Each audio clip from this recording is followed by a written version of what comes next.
Today's story is Slugs in Love.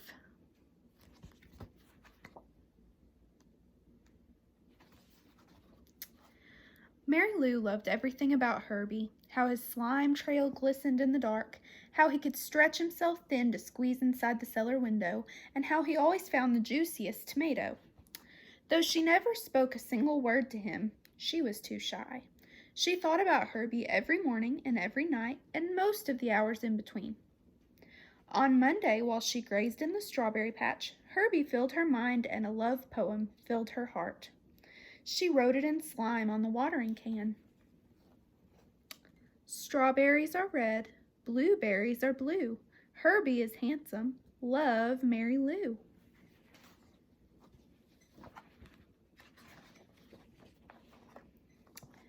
The next morning, Herbie found it. He looked around. There were already at least 60 slugs in the garden. Which one, he wondered, was Mary Lou? Herbie decided to send a message back. He wrote it on the garden hoe.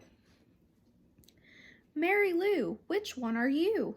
Meet me here at 2:30. Yours truly, Herbie. But the gardener put the hoe away in the barn, so Mary Lou never saw Herbie's message.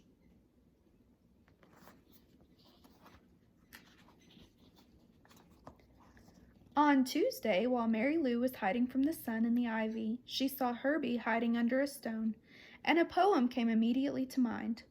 She wrote it on the wheelbarrow later that day.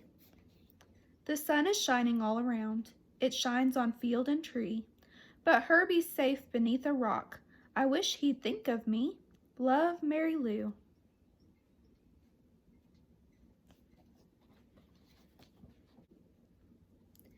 Mary Lou loves Herbie, teased Jethro on Wednesday morning. Herbie blushed. Who is Mary Lou? He asked, but Jethro didn't know either. Herbie sent another message. This time he wrote it on a fence where it would stay put. To Mary Lou, you could make my life complete. I'd love to meet someone so sweet. Tell me where and I'll be there. Sincerely, Herbie.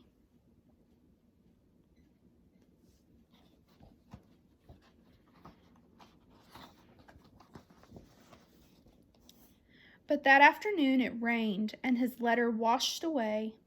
Even when Mary Lou was sleeping, poems to Herbie filled her dreams. She woke early and wrote another poem on the scarecrow. Twinkle, twinkle, little star, how I wonder what you are. Herbie, Herbie, handsome slug, Mary Lou would love a hug. Love, Mary Lou.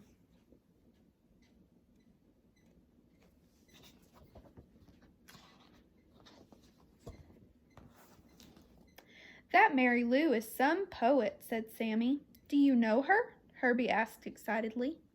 I think she's the brownish one, said Sammy.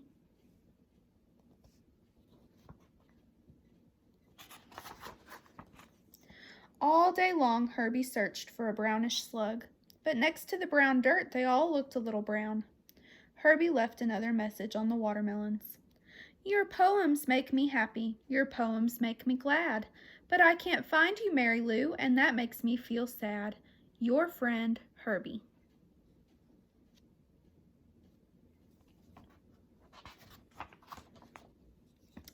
But Mary Lou was in the squash patch that day and didn't see Herbie's note. She left another poem behind on the zucchini. Herbie, you would make me as happy as can be if you'd just pay attention and please, please notice me. Love, Mary Lou.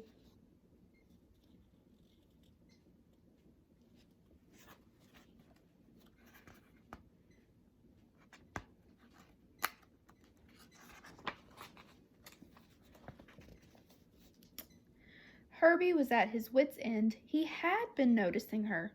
Well, her poems anyway. And he'd asked everyone he could think of if they knew her. I think she's the greenish one, said Homer. I think she's the pinkish one, said Jodelle. Maybe she's the one who likes tomatoes, said Adelaide. All slugs like tomatoes, said Herbie, but Adelaide had given him an idea. Herbie climbed to the top of the tallest tomato plant. On his way back down, he wrote a message.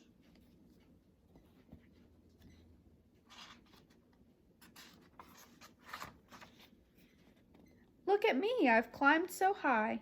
that I can see the world pass by. Mice and ants, an old black shoe, but Mary Lou, where are you? I've left you poems near and far.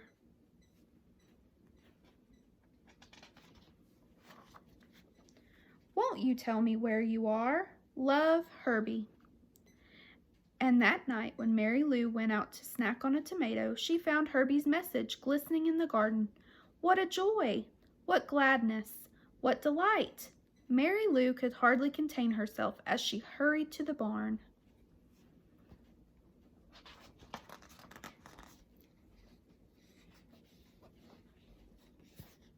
The next morning, the first thing Herbie saw was, "Your rhyme is sublime, Herbie dear, I am here."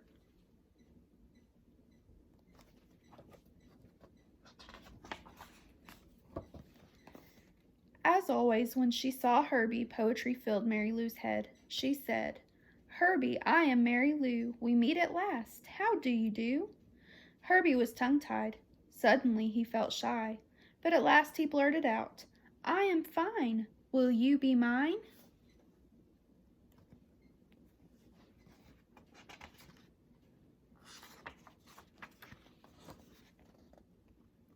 Mary Lou and Herbie lived happily ever after.